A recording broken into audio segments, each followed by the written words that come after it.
Welcome to another episode of Disrupt Health Tech. I am your host, Wendy Austin, and I'm so glad that you can be with us today to talk about a fascinating application of VR technology. Let me introduce our guest, Dr. Kryn McClain, the CEO and founder of CatapalloVR, a groundbreaking virtual reality platform that harnesses the power of technology and clinical expertise to create immersive VR learning modules designed to enhance safety, outcomes, and quality of life for neurodiverse populations. Dr. Kryn McClain has over 10 years of experience as a licensed professional counselor with a strong foundation in behavioral healthcare.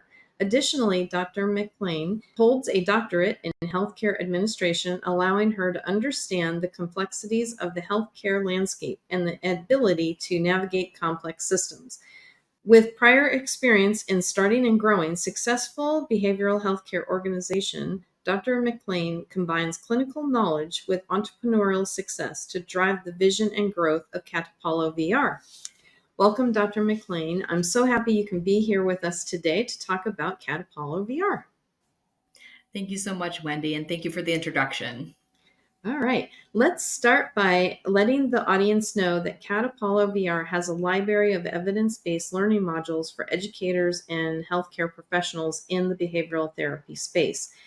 It can be delivered through VR technology. Can you explain who should be using this library and in what settings you see it being useful in?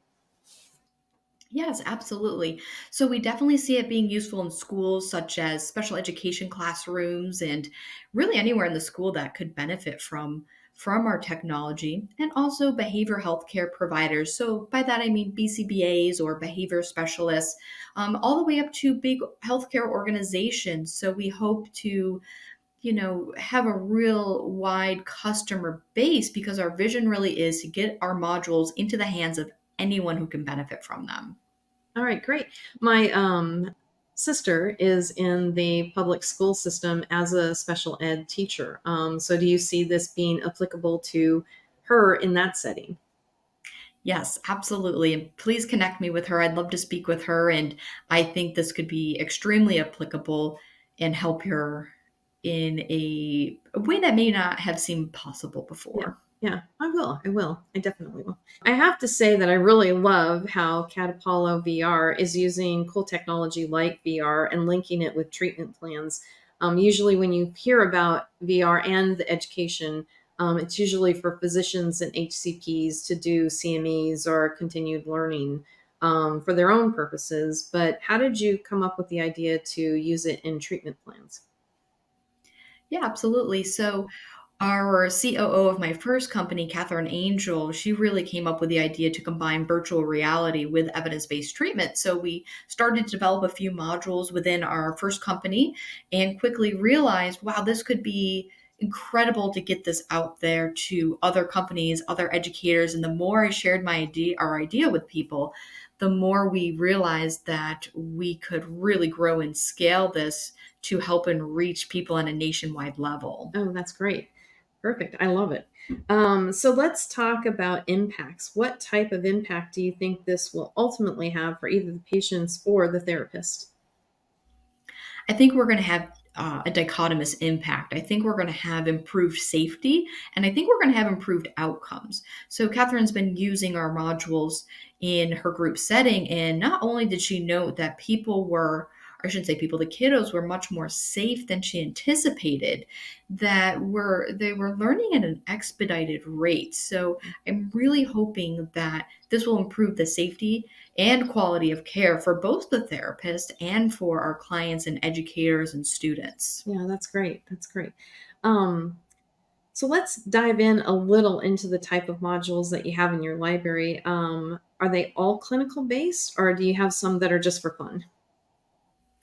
Yeah, I'm so glad you asked that question because one of my things just in life in general is that it has to be fun. So, for example, we've developed this whole module called Castle Quest, where a group of three individuals have to proceed through these trials in order to bring the princess her medicine in time. There's a whole Yeah. story arc and narrative there. But the point is, if the participants do not work together and share their clues verbally, and listen and retain that information, they will get stuck. they will not be able to proceed in the Yeah. module. So they're in a medieval castle setting with 4 or 5 scenes, and there's puzzles and clues that they have to put together. So it's fun, but there's also 5 or 6 clinical interventions that are woven into that skill set and into that module. So the point is, I wanted to use this technology as a way to really engage this population of teenagers or young adults Yeah. who they don't go to therapy now, they get to go to a VR experience. So my goal was to really entice this population to want to come to treatment without thinking it's treatment. So cool. You'd mentioned the therapist, I think. So, does the therapist see what they're doing in the game, if you will? Yeah, so they can absolutely see what they're doing. So when they're in the VR headset, for example, Oculus has a streaming component, so they can record it or they can live stream it. The idea is that this is to augment treatment. The therapist or the educator should very much still be in the room and very much still be participating. So that's why we have our module companion that informs the professional what's going on in the headset, what are the options they're seeing, what are the potential Yeah, choices and outcomes and things of that nature, and also how to really define those interventions. that's great. So let's talk about the neurodiverse population as it relates to your modules. How do these modules really help this population? And if you don't mind explaining what neurodiversity means to our audience.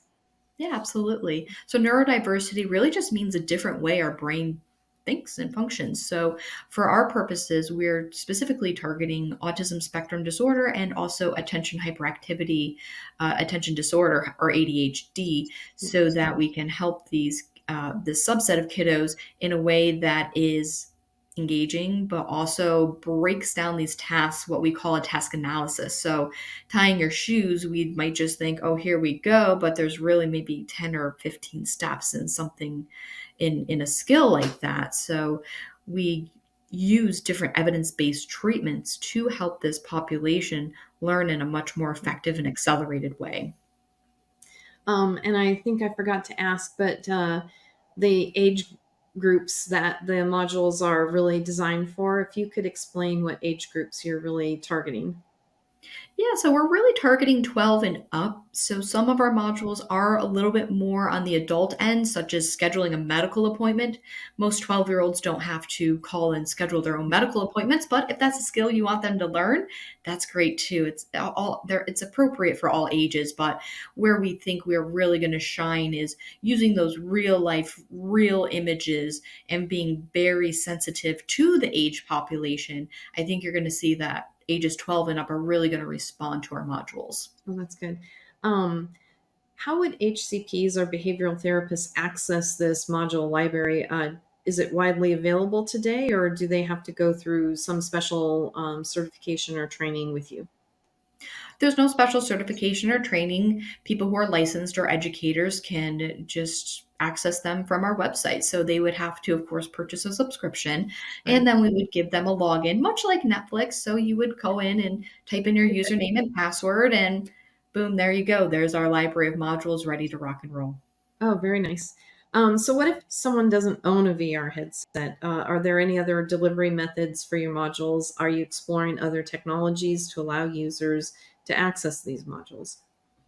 Yeah, that's a great question. And that's something we took into a lot of consideration because a lot of neurodiverse participants may not want to wear a headset. So there's Oh, that yeah. twofold that where there's a sensory issue potentially, or perhaps somebody doesn't have the ability to afford a VR headset to implement our modules. So what we did was we kind of put our heads together and came up with a web-based solution. So Yeah. anywhere you can access the internet, you Yeah. can access our modules, your phone, your tablet, your desktop computer, your laptop, or a VR headset. Yes. So anything, anywhere, I have a gaming system, as long as you can get to an internet browser and you have a good internet connection, you should be able to run our modules just fine. Oh, great. That's perfect. So, finally, what is the next steps for Catapallo VR? And is there anything that you would like our listeners to know about Catapallo that we haven't talked about yet? Sure. So next steps is really getting out to a couple conventions this summer. We're We're going to be traveling to State College, to the National Autism Conference, and then also to Washington, D.C. for the National American Psychological Association Conference to really start to get the name out there. But, we really want anybody who's listening this long to know that we're here to partner, we're here to help, we're here to help deliver and augment treatment or education to give you access to tools that you may not have had access to. So instead of building out a kitchen in your office or bringing in that laundry machine, we're going to film that. And we have those modules so that you can provide a greater myriad of treatment settings as well. So we hope to hear from you. We hope to partner with you and help you, with your strategic goals and plans. I may have another group for you. I just had a thought. Great. But anyway, I wanted to thank you so much for your time today, Dr. McClain. And I really enjoyed talking about the CatapalloVR and how you're using VR technology to deliver treatments to neurodiverse populations. For more information about either Disrupt Health Tech or CatapalloVR, please see the links below. And thank you so much for attending today. See you next episode. All right. Thank you. Thanks for tuning in to Disrupt Health Tech. We hope you found our conversation today inspiring and informative. Remember, the key to success is using technology in an innovative way to improve healthcare experiences and patient outcomes. So keep a lookout for ways to challenge the status quo and keep innovating. See you next episode.